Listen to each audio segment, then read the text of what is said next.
మీ ఇంట్లో మొదటి కోటీశ్వరుడు మీరే అవ్వాలనుకుంటున్నారా? ఈ ఫైనాన్షియల్ వెబినార్ లో ఇప్పుడే జాయిన్ అవ్వండి. Hello views, welcome back to our channel. ఈరోజు మనతో ఉన్నారు సుందరరామ్ రెడ్డి గారు. సార్తో మాట్లాడదాం. Hi sir. సార్, ఈ రోజుల్లో జనరల్గా చూసుకున్నట్లయితే ఇన్కమ్ ఎర్నింగ్ ఈ క్యాపబిలిటీలో 50,000 నుంచి ₹1,00,000 ఎర్న్ చేసే వాళ్ళ సంఖ్య ఎక్కువగానే ఉంది. అలాగే మోస్ట్ ఆఫ్ ది పీపుల్ వీళ్ళు ఎవరైతే ఉన్నారో వీళ్ళు ఎక్కువ కోటీశ్వర్లు అవ్వడానికి స్కోప్ కూడా ఉంది కదా. కానీ ఏ ముఖ్యమైన కారణాల వల్ల వీళ్ళు ఆ ప్లేస్ని రీచ్ అవ్వలేకపోతున్నారంటారు? సో చెప్పాను కదా, ఫైనాన్షియల్ ప్లానింగ్ లేకుండానే చాలా మంది ఏంటంటే తాత్కాలికంగా ఇప్పుడు ఉన్న లైఫ్ స్టైల్కి ఇప్పుడున్న కండిషన్లో చూసుకుంటారు. ఫ్యూచర్లో ఇన్ఫ్లేషన్ ఎలా ఎఫెక్ట్ అవుతుందో అండ్ లైఫ్ స్టైల్స్ ఎలా చేంజ్ కాబోతున్నారో ప్రెడిక్ట్ చేయలేరు అనమాట. ఫ్యూచర్ మీద అవగాహన ఉండదు. తద్వారా ఏంటంటే వాళ్ళు ఫ్యూచర్ రెడీ అవ్వరు. తీరా ఆ కండిషన్ వచ్చినప్పుడు వాళ్ళ దగ్గర మనీ సాలదు. చాలా మంది చేసే మిస్టేక్స్ ఏంటంటే ఎమర్జెన్సీ మనీ ఎవరు పెట్టుకోరు. ఎంత శాలరీ వచ్చింది చాలా మంది అర్జెంట్ అని చెప్పేసి ఫ్రెండ్స్కి వాళ్ళు కాల్ చేయడం మనం చాలాసార్లు చూస్తాం. ఎందుకంటే ఎమర్జెన్సీ ఫండ్ క్రియేట్ చేసుకోవాలని థాట్ కూడా ఉండదు వాళ్ళకి. అండ్ టర్మ్ ఇన్సూరెన్స్లు వాటి మీద ఐడియా ఉండదు. ఓకే, ఏదో జాబ్ వస్తుందో ఆ డబ్బుతో మనం ప్రస్తుతానికి చేద్దామని చూస్తారు, టెంపరీగా చూస్తుంటారు. రేపొద్దున మ్యారేజ్ అవుతుంది, ఫ్యామిలీ అవుతుంది, కిడ్స్ పుడతారు, వాళ్ళ ప్లానింగ్ అంటే కిడ్స్ ఎడ్యుకేషన్కి వాళ్ళు చూసుకోవాలి, రిటైర్మెంట్కి ప్లాన్ చేసుకోవాలి, హౌస్ కారు ఇలాంటివి కొంటారు, ప్లాన్ చేసుకోవాలి.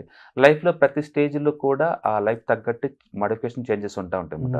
వీటన్ని తగ్గట్టు ముందే ప్లాన్ చేసుకుంటూ పోవాలి. అప్పుడు దాకా ఈవెంట్ వచ్చిన దాకా చూస్తామంటే కుదరదనమాట. సో టైము, కాంపౌండ్ ఇంట్రెస్ట్ ఈ రెండు పవర్ఫుల్గా మనం వాడుకోవాలంటే మీరు ప్రాపర్గా ప్లాన్ చేసుకోవటం బెటర్ అనమాట. అందుకని ఇన్కమ్ స్టార్ట్ అయిన మరుక్షణమే వాళ్ళకి ఎవరైనా సరే ఓకే ఒక ఎమర్జెన్సీ ఫండ్ క్రియేట్ చేసుకోవటం, ఒక టర్మ్ ఇన్సూరెన్స్ పాలసీ తీసుకోవటం, అంటే సేవింగ్స్కి ఎంతకంత రైట్ చేసుకోవటం, వాటిని మంచి మ్యూచువల్ ఫండ్ కానీ ఇండెక్స్ ఫండ్లో కానీ ఇన్వెస్ట్ చేసుకోవటం, ఆ వచ్చే డబ్బులతోటి హౌస్ కొనడానికి కానీ లేదా ఏదైనా వెహికల్స్ కొనడానికి కానీ లేదా కిడ్స్ ఎడ్యుకేషన్ కానీ లేకపోతే రిటైర్మెంట్ ప్లానింగ్ అని చేసుకోవటం, ఇవన్నీ పేపర్ మీద పెట్టుకొని క్లియర్ థాట్స్ తోటి ఉండడం చాలా ఇంపార్టెంట్. లేకపోతే ఏమవుతుందంటే చేతిలో మనీ ఉన్నప్పుడు ఏంటంటే టెంపరీగా ఎంజాయ్మెంట్ కోసం అలవాటు పడతాం మనం. Okay, and most of the people వీళ్ళు ఎవరైతే ఉన్నారో వీళ్ళకి ఇన్వెస్ట్మెంట్ అంటే ఐటీలో చేసేవాళ్ళు, ఫార్మాలో చేసేవాళ్ళు, ఎంప్లాయీస్ ఎవరైతే ఉన్నారో వీళ్ళకి ఫైనాన్షియల్ ఎడ్యుకేషన్ అకాడమిక్స్లోనే లభించదు అండ్ రియల్ లైఫ్లో కూడా చాలా తక్కువ దొరుకుతుంది. వీళ్ళకి ముఖ్యంగా ఎక్కడ ఇన్వెస్ట్ చేయాలో తెలియదు, బడ్జెట్ ప్లానింగ్ అనేది ఐడియా ఉండదు, అండ్ మరీ ముఖ్యంగా డెట్ మేనేజ్మెంట్ అనేది అవగాహన ఉండదు. ఈ ముఖ్యమైన ఈ 3 పాయింట్లని మీరు వర్క్షాప్ ద్వారా తెలియజేస్తారని తెలియదు. డెఫినెట్గా ఈ వర్క్షాప్ ద్వారా వాళ్ళకి అర్థమవుతుంది అనమాట. చాలా మంది ఈ కిడ్స్ ఫస్ట్ బర్త్డే చాలా గ్రాండ్గా చేస్తాడు, అబ్బాయి పుట్టారంటే ఇంకా గ్రాండ్గా చేస్తారు. ఎందుకంటే మన ఇండియన్ సొసైటీలో అబ్బాయిలకి అంటే ఫస్ట్ బర్త్డే కొన్న ఇంపార్టెన్స్ అది. కాబట్టి ఆ 1 lakh గోల్డ్ ఐటమ్స్ కొని లేదా ఫంక్షన్ చేసే బదులు 1 lakh మంచి మ్యూచువల్ ఫండ్స్లో పెడితే ఆ అబ్బాయికి 25 వచ్చే లోపల 1 crore అయ్యే ఛాన్స్ ఎక్కువ ఉంది, 1 to 2 crores వచ్చే ఛాన్స్ ఉంది. బట్ ఎంతమందికి ఆ విషయం అర్థమవుతుంది అంటే ఒకటి వాళ్ళు తెలియపోవచ్చు, తెలిసిన వాళ్ళు చెప్పకుండా పోవచ్చు, లేదా మీరు ఫైనాన్షియల్ బ్యాక్గ్రౌండ్ నుంచి కాకుండా నాన్ ఫైనాన్షియల్ బ్యాక్గ్రౌండ్ నుంచి అయితే ఎన్ని తెలిసే ఛాన్స్ లేదనమాట. అందుకని ఈ కాంపౌండ్ ఇంట్రెస్ట్ గురించి, టైం వాల్యూస్ గురించి, ఈ మనీ గురించి తెలియాలి అంటే ఎడ్యుకేషన్ అవేర్నెస్, ఫైనాన్షియల్ అవేర్నెస్ రావడం చాలా ఇంపార్టెంట్. ఇలాంటి వెబినార్లు అటెండ్ అవడం ద్వారా ఏంటంటే వాళ్ళకి ఆలోచన వచ్చింది. ఒకసారి ఆలోచన వచ్చినప్పుడు ఏంటంటే శాలరీలో నుంచి కొంత డబ్బుని ఇటు ఫండ్ క్రియేట్ చేసుకోవచ్చు, ఫండ్ నుంచి ప్యాషన్ ఇన్కమ్ దీనవద్దు అనమాట.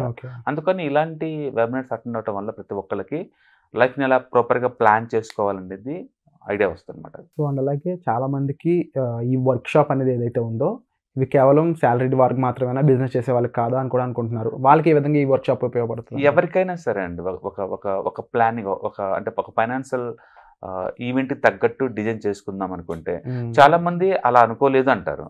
చాలా మంది ఏమనుకుంటారంటే నేను అలా అనుకోలేదు అనుకుంటారు. ఎమర్జెన్సీ మనీ కావాలి, మిడ్ నైట్ ఏదైనా పెయిన్ వచ్చింది, చెస్ట్ పెయిన్ వచ్చింది, అలా అనుకోలేదు అంటారు. ఆఫీస్ కార్ తీసుకెళ్తున్నారు, సడన్గా బ్రేక్ డౌన్ అయింది, అలా బ్రేక్ డౌన్ అవ్వదు అనుకుంటారు. లైఫ్ ఎప్పుడు అన్సర్టనిటీ కదా, you have to prepare for that one. అందుకని మీ దగ్గర ఎమర్జెన్సీ మనీ ఉండాలి. ఓకే, అలాగే మన ఇన్కమ్కి ప్రొటెక్షన్ ఉండాలి, టర్మ్ ఇన్సూరెన్స్ తీసుకోవాలి మీరు కంపల్సరీగా. అలాగే హౌస్ కొనడానికి ప్లాన్ చేసుకోవాలి, రిటైర్మెంట్గా ప్లాన్ చేసుకోవాలి. తర్వాత చూసుకుందాం అనుకున్నారనుకోండి, లేట్ అయ్యే కొద్దీ దాన్ని క్రియేట్ చేసుకోవడం చాలా టఫ్ అవుతుంది అనమాట. నీకు 500 రూపీస్తో పోయేదానికి 50,000 తీసుకెళ్తారు వీళ్ళు. అంటే సార్ వీళ్ళు కనీసం ఒక 10,000 లేదా 5,000 కూడా దాచలేని వాళ్ళు retirement fund, emergency fund build చేసుకోగలరు అంటారా? అందులో మీ హెల్ప్? చాలా మంది రిటైర్మెంట్ ఫండ్కి ₹1 ఫండ్ కావాలంటే ఎంతో రిచ్ అయి ఉండాలి, ఎంతో డబ్బులు సేవ్ చేస్తా అనుకుంటారండి. బిలో మీ మంత్లీ 500 తీసి పక్కన పెడితే 40 years తర్వాత ₹1 అవుతాయండి అవి. అంతే, అంటే ఎనిబడి కన్ బి కరడిపోతే అంతే.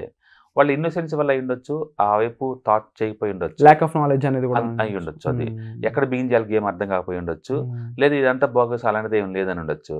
అంటే బిలు మీ ఇండియన్ మ్యూచువల్ ఫండ్ ఇండస్ట్రీలో ఆల్మోస్ట్ 40 years నుంచి రన్ అవుతున్నాయి.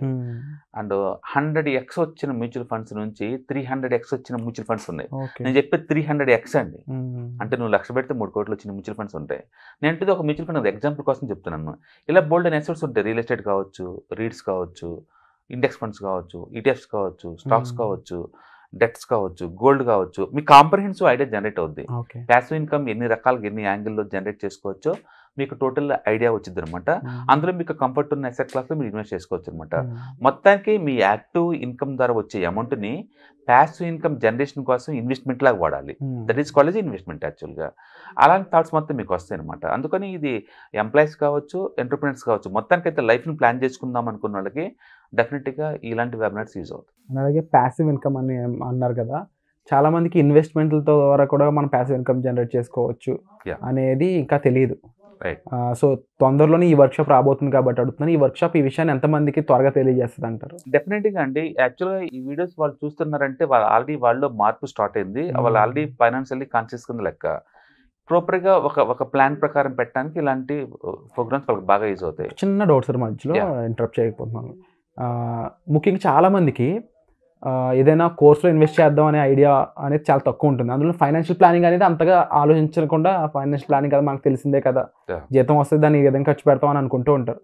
అనుకునే వాళ్ళందరికీ ఏం చెప్తారు? ఫైనాన్షియల్ ప్లానింగ్ అంటే అంత వర్త్ లేదు అన్నట్టు భావిస్తుంటారు ఇన్వెస్ట్మెంట్తో కంపేర్ చేస్తే. బేసికల్గా మనకి ఒక శాలరీ కొంత అమౌంట్ మిగులుతుంది అనుకోండి, దీన్ని ఆప్టిమంగా ఎలా వాడాలి అని మీకు క్లారిటీ రావాలంటే ఇలాంటి ప్రోగ్రామ్స్ ద్వారా మీకు ఐడియా జనరేట్ అవుతుంది. మనం ఏంటంటే దీంట్లో టూల్స్ ఇస్తాము, యాప్లు ఇస్తాము, అండ్ మెటీరియల్స్ బోర్డ్ అని ఇస్తాం కాబట్టి వాళ్ళకి ఫ్యూచర్లో అప్డేట్ అవ్వచ్చు అండ్ ట్రాక్ చేసుకోవచ్చు అనమాట. మొత్తానికి ఫినాన్స్ అనేది ఎవ్రీ ఇయర్ రివ్యూ చేసుకుంటే వెళ్ళాల్సిన సబ్జెక్ట్ అండి. అది ఒకసారి నేర్చుకుంటే లైఫ్ టైం పనికొచ్చే సబ్జెక్ట్ కాదు. నిరంతరం అప్డేట్ అవుతూనే ఉండాలి. ఎందుకంటే వడ్డీ రేట్లు మారుతుంటాయి, ఇన్ఫ్లేషన్ మారిపోతుంటుంది, ఇన్కమ్ లెవెల్స్ మారుతుంటాయి, లైఫ్ సైకిల్ మారుతూ ఉంటుంది. వాటి తగ్గట్టు మనం అప్డేట్ చేసుకుంటూ పోతూనే ఉంటాం. అందుకని ఫైనాన్షియల్ అసెట్స్ మొత్తం ఇయర్లీకి ఒకసారి రివ్యూ చేసుకోవడం చాలా ఇంపార్టెంట్. చాలామంది అంటారు, అప్పుడు నేను స్టాక్ కొన్నాను 100 రెట్లయింది, ఇప్పుడు స్టాక్ కొన్నాను 1000 రెట్లయింది అంటలా ఉంటారు. వాళ్ళు ఓన్లీ సక్సెస్ అయిన 1-2 గురించి మాట్లాడుతున్నారు, ఫ్లాప్ అయిన 1000 గురించి ఎవరు మాట్లాడలా. అందుకని చేసుకుంటూ పోవాలి. మెంటర్షిప్ ద్వారా తగ్గించే అవకాశం ఉందంటారు ఇలాంటి కేసు. బేసికల్గా ఇలాంటి దాంట్లో రిస్క్ రివార్డ్ 2 అర్థమవుతాయి కాబట్టి రివ్యూ చేసుకుంటూ పోతుంటారు. బట్ మొత్తం ఎలా రివ్యూ చేసుకోవాలో మీకు అర్థమవుద్ది, ఎలా కంపేర్ చేసుకోవాలో మీకు అర్థమవుద్ది.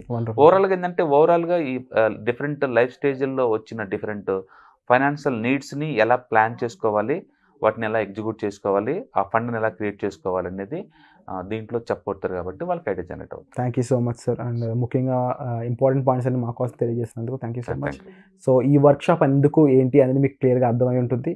సో తప్పకుండా దీనికి ఒక ఛాన్స్ ముఖ్యంగా మీరు తీసుకోవాలి, ఫైనాన్షియల్గా మీరు సెటిల్ అవ్వాలి అనుకున్నట్లయితే వెంటనే డిస్ప్లే అవుతున్న నెంబర్స్ కాల్ చేసి ఎన్రోల్ చేసుకోండి. Thank you so much. Suman టీవీలో మీ పర్సనల్ అండ్ బిజినెస్ ప్రమోషన్స్ కోసం కింది నెంబర్కి కాంటాక్ట్ చేయండి.